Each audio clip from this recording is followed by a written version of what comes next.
Beautiful. Welcome to ATB TV. I'm Darren Dance here with Peter Morganti. It's hard to believe it's Friday morning again. I don't know where that week went, and I really don't know what I got done for the week, Pete, but these weeks just keep rolling around. And as we talk about the weather every week, I can report that it's 2 degrees. There's no sun. Well, there is the sun, but it's not doing anything. And surely to God, it can't be far until we start to get some decent days. But if I've seen it wetter, I don't remember. If I've seen it colder, I don't remember. But that's Victoria for you. Now, I'm very, very jealous that probably 50% of our clients are at Darwin for the carnival. Sick of looking on Facebook. We got the Birrells, we got the Leonards, we got the Meredith pub. The whole Meredith pub's gone. Does he actually except work? For Claire. Does he actually work at the pub? Never seen him behind the bar. No. Who else has gone? Wooly Brian's gone up. There's a whole group of them all up there. Sending Texas, Pete. Yeah. 25, 27 degrees. Cheers. Looking over the bay. You know what I say? Up yes. I hope they lose it all on the punt. I had a quick flick through this morning and I thought, Jesus, wouldn't it be nice? We've been there, done that. Yeah. So anyway, have a great time, guys, and I wouldn't mind just being at the airport when you get off the plane back in Melbourne and just watch the look on your faces, because I can remember it's like walking into a cool room in a hotel. Handball the flu over, or COVID. I know one year I got off the plane, I felt like getting back on it, but anyway. It's a bit funny getting on in They'll shorts. all be crook next week. Yeah. They'll all be hungover, run down, and then they'll freeze and get the flu. You watch. We feel like we're on location out of our car park studio. Yes, we're at the track today. Bottom of the hill track at Ballarat. You've been chasing hurdlers around the track. Yeah, there's a few schooling. Yep. Did you ride one? No, but Did you see Annabelle Neesham run second on overnight? No, I didn't. Yep, it's amazing, isn't it? In the UK, they had a novelty race. Yep.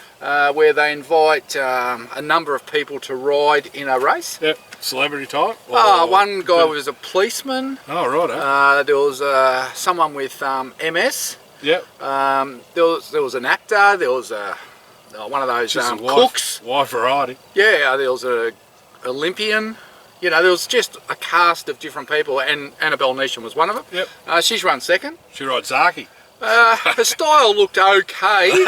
Probably a little bit in the Dean Yendall mould. Very stiff and shouldered up. He's very stiff at the moment. Yeah, she was a bit stiff and shouldered up, but the winner won easy, and no, she done a good job. But, you know, I was just thinking on the way up, I watched that race this morning when I got up, and they were talking about it on the radio coming in, and I was thinking, you know what? That would never happen in Australia. No. They all carry on about having pony races and kids and insurance and public liability and all the regulations. But over in England, they can run that sort of race. And I guess the other thing we want to talk about is our breaker, Tyler Aiken. Thank you to everyone who donated to his cause. I've been following his progress on a daily basis. Poor bugger had a rough start. Yeah, well, some of those ponies they put him on are feral, like they are. But even before he got on one, his luggage never turned up with his riding gear, and he took a photo of all the gear he got. They're all chipped in, and he's at the end it was like tight. It looked like he was in stuff that should have been worn by someone 10 kilos lighter. Well, we might just chuck a picture. You guys still got that picture? That photo, yeah. He looks like Thor out of that movie. Big, strong, strapping young fella. But just look. Today I see, I think there's 2 riders out in the lead. Yep. And then there's about 6 riders in a pack about 5k's behind him, and he's one of them. Righto, well that's a good effort. He's how far into it are we now? I think it's day 7. I don't actually know how long it goes for. I think it might be 10 days or something. Yeah, there's a few. I know it's 25 kilometres a day. 25 to 30, and there's actually no track. Like it's. No. You got to navigate your way through mountains. They said, I don't know, there was a couple that went the wrong way, turned left when they should have turned right, and got stuck on a cliff and had to go back half a day. So just hope they have a reverse. The footage, Mongol Dirt Derby, if you want to have a look, just Google or get on Twitter. The countryside is amazing. Yeah, right. What are we talking? It's been raining. Korea, it's been hot. Isn't it? It's in Korea, Mongolia. Mongolia. Borders Korea. But the valleys that they're riding through are unbelievable. Like the rolling hills, it's beautiful. And I'm sure when Tyler gets back and he recovers, we might just sit him down and have a talk about what he's done there and what he thought of it all, because it's fascinating to see. Actually, Annabelle Neesham won that race I don't know if it was last year or the year before, whenever they had it last.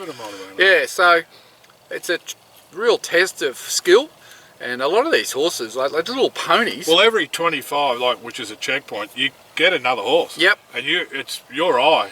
They're not saying you take that. You got to pick it yourself. So. And yeah, some of them are like rogue. Take off and leave them laying on the ground, and yeah. You know, they're out in a 1,000-acre valley, and the horse takes off. I don't know how you catch it, but no, it's fascinating to watch, and good on him for having a go. When you mentioned the other day, I did go back to his Facebook page and just had a look at a couple of videos. He was a dirty man when he first turned up. I think his normal luggage turned up, but his riding gear didn't. And he's walking around Korea going, oh, he found a joint which was a refreshment joint. I'm going there and I'm going to knock over the strongest drink they've got, because he was just absolutely dirty with his riding gear and turned up. So anyway, it's a big effort, and so Tyler's very determined. I can imagine he'll finish it, and he'll be right there in the finish. Yeah, well, we'll keep an eye on it, but yeah, it's a fascinating story. Yeah. Righto, just the one runner, Peter. Yes. I went down to Casterton. You met the president? I did, Mark. Mark Davis, yep. He was complaining how dry it was. And they were very concerned. And then that night, I think they had about 2 inches of rain. I went to the trials next morning. It was a heavy 8. So, Mark, next time it's dry and you want rain, just call me and I'll come down and I'll wave to the gods for you, because it went from being too dry to very wet the next day. So, but what a great day. Yeah, Shine and Dandy, he failed to finish. Yep.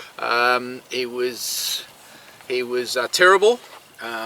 Every time he went over a jump, he lost 5 lengths, and he actually didn't go over the last one. He went around it and finished tailed off, but it was all too much for him. He just wasn't able to cope with it, and he's gone for a spell. He was probably already due to go for a spell before that race, but just good to get one under his belt. The highlight of the day for me was the third race, the steeple. Great race. And just to watch that race and watch the horses go over the live hedges, it's something that you need to see.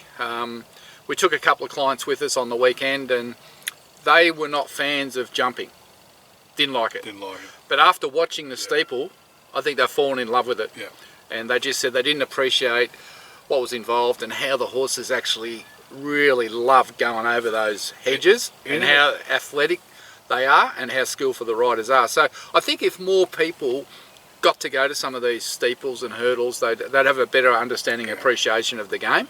But unfortunately, Victoria's now the only state that has steeples and hurdles, and we wonder for how long. So the more people can get around it, the better. But I think the industry's in good shape this year. There's been big fields and plenty of horses, and there's horses getting balloted out. Probably only 3 or 4 years ago, we're getting fields of 3 and 4 and 5. So it is kicking along well. But it was a great day, and that's the last. I think that was the last day, jumps day of the year at Casterton.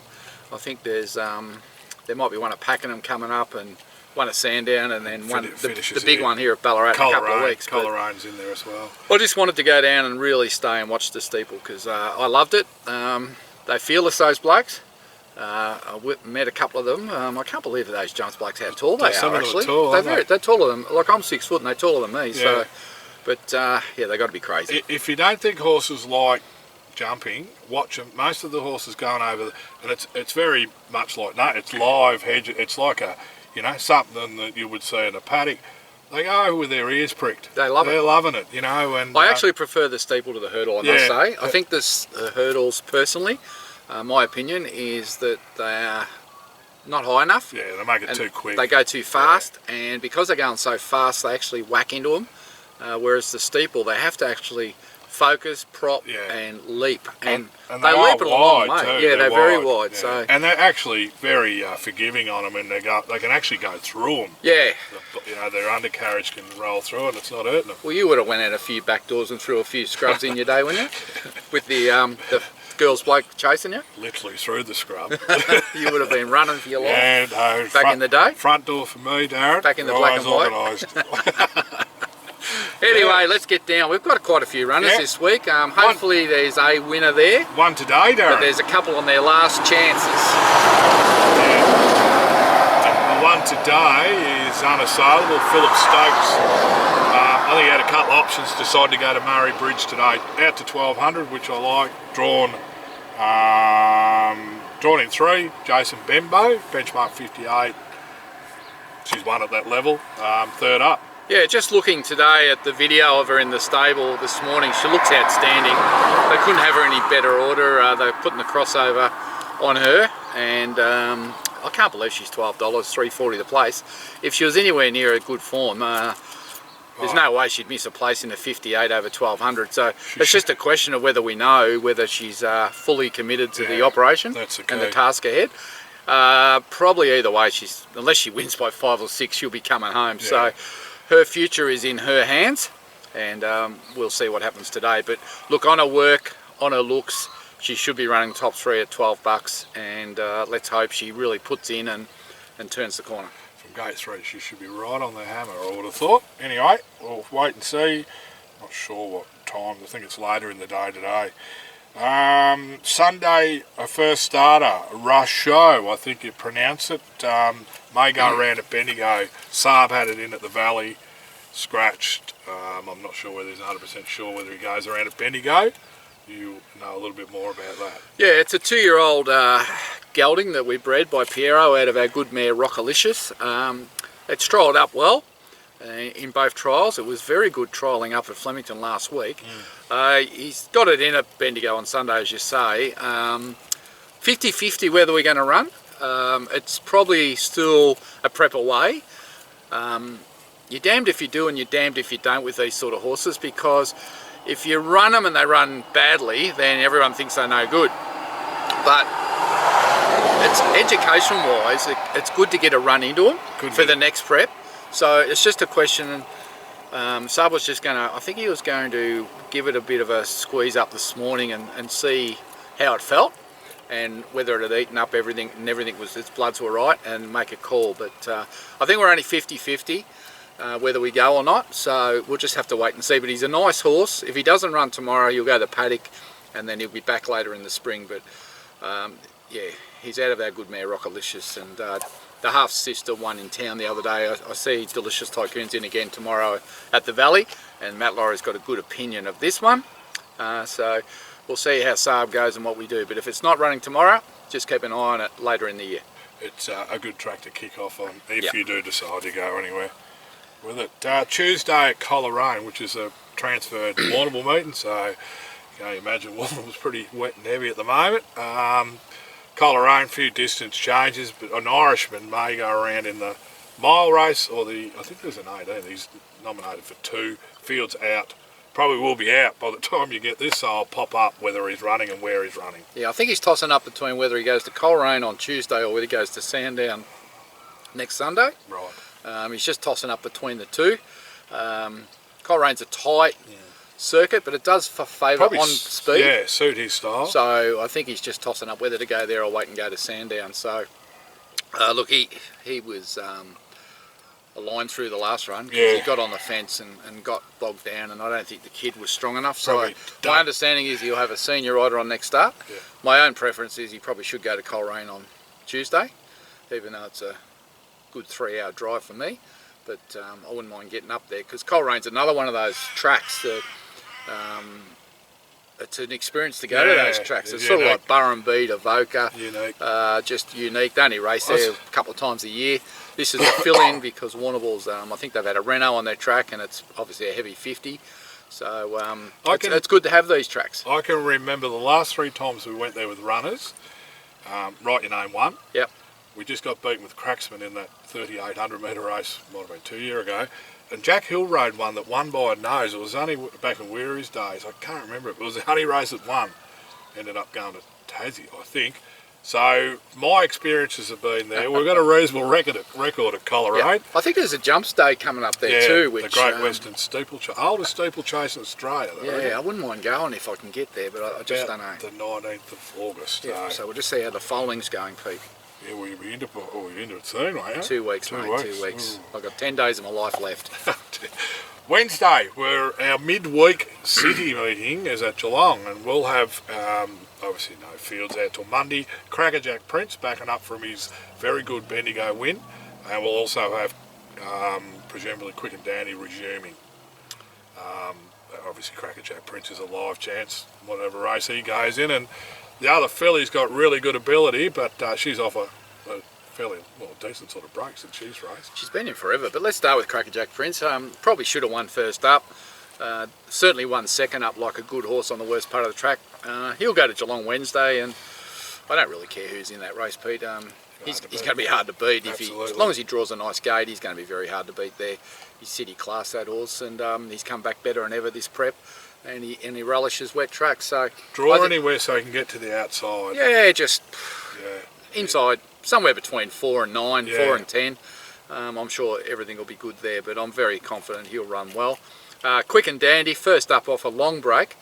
Immature sort of horse. Yep. Wet tracker. Got ability. Absolutely. Got a lot of ability. So, you know, we're probably just 3 weeks behind where we should have been. She should have been going here second or third up like Crackerjack Prince, but just taking a little bit longer to get her going. I don't know how forward she is. We haven't really sort of got screwed Archie down for a, you know, under the pump, but no doubt the owners will get a good report before Wednesday. But look, she's a talented mare. She wouldn't be going to town first up if she was going to disgrace herself. He's pretty sort of shrewd, Archie. He only goes to City when he thinks they can run top 5. Yeah. And like it is a City meeting at Geelong, so I think she'll be some sort of each way chance. But we'll have a look at the field and make a call. Well, she had 3 starts. She was second beating at Donald, then won really well at Wangaratta. I think her last start was the 4th in town. Yeah, so no, she can gallop. She can gallop. So she might just need this, but she's been in work a long time. She's done a lot of work, and she'll present fit. I know him and Kamani a bit the same. They're good at producing them at 14 or 1600 to run, you know, really bold first up. So it'd be great to see her back. Sea Princess is the last one we'll talk about that we know we're running. Thursday. Where was that again? That is here at Ballarat on the Syntho. So that'll be her final start for us. She'll be online next weekend, unless she wins by 6. So yeah, she's ran well here twice. She's been here. Yeah, we took her over to Adelaide to give her a crack. As it turns out, the race was too short for her. She was doing her best work late, but it was 200 metres too short. In fact, I was really dirty that I didn't make an effort to have a look at the calendar, because the week later there was a perfect race there over 15, and the winner came from last. So probably just went off 1 week too early, but in hindsight, what can you do? So yeah, she'll get to go around here Thursday, and unless she smashes them, she'll be in the sale. In fact, I'm going down to photograph her and video on Monday at Matthews, and while I'm down there I might just take the camera and do a little bit of an interview with him, see how the life of the beetroot is progressing in Warrnambool in August. There'll be beanies, scarves, jackets. So we'll whack that up next week. He's got a couple of others there at ours too. I might just run through them, and while I'm making the effort to go down and video and photograph him, I might as well just grab him on the... That's if he's there. Yeah. He's been known to get around a bit lately. Yeah, he was up. Yeah, he's in north, Perth, wasn't he? He's up Holidays. north.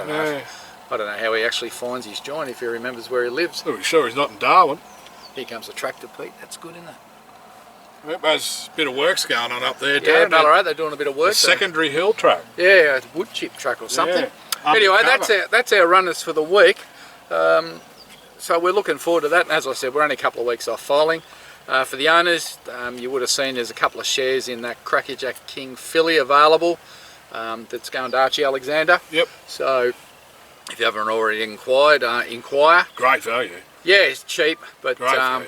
I mean, obviously we understand, so the cost of production's not that high, so we can look after our clients, and that's what we try to do. So we'll just because we've got a few more runners just over the next few days, I've got owner of the year and horse of the year ready to go bang. I don't think it won't change. You know who they are? I've got an idea. Well, yeah, I do, but I just don't want to. I think we'll wait for the season to roll. Yeah, we'll do it. We'll announce it next week, and I'll actually put some vision together of our horse of the year, and we'll roll that into next week. Roll it in, just because we've got 4 days left. It won't change the result. It may change a couple of minor results, but it won't change the winners. The majors. Yep. Are they worthy winners? Oh, I think so. Are you sure? I think so. Okay. Well, any of the 3 horses could have been worthy winners. Right. But you know, there's obviously a little bit. Was of a my formula. guess? Were we on? You're pretty well on the go. Top 3. We're on the pretty much. And from the owner of the year point of view, Yeah, been a good client for a long time. Yeah, it's good to see someone win Owner of the Year that's never won it before. That'll create a couple of phone calls. Gary's probably wearing shorts and thongs at the moment. Doubt it. Pretty cold in Tasmania. Anyway, we're going to leave it there. Short and sweet this week. And stay warm. And don't forget, the Darwin Cup's on Monday. Crackerjack Prince. Crackerjack Prince on Wednesday at Geelong. I'll be down there, all being well. I'll be there. I'm going to try and get to these race meetings over the next few days because soon I'll be watching them on TV like you. Have a great weekend. Who's Carlton play? Oh, Adelaide. Danger game. Every week I think that.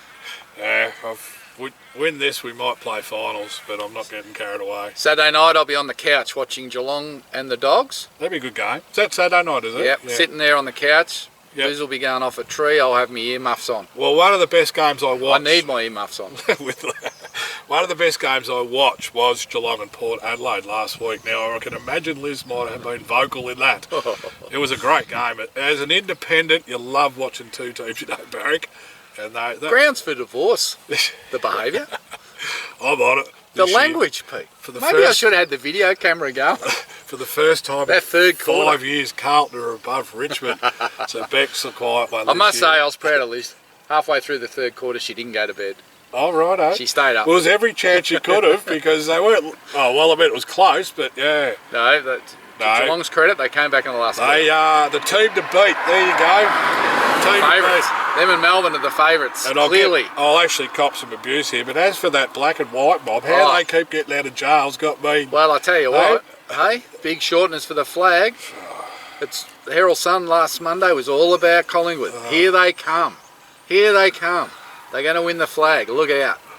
The bandwagon's on. It's a long way to fall from the top of the cliff. We can just hope. Oh dear. All right, until next week. Goodbye. I'm Darren Dance, Peter Morganti, live from sunny Ballarat.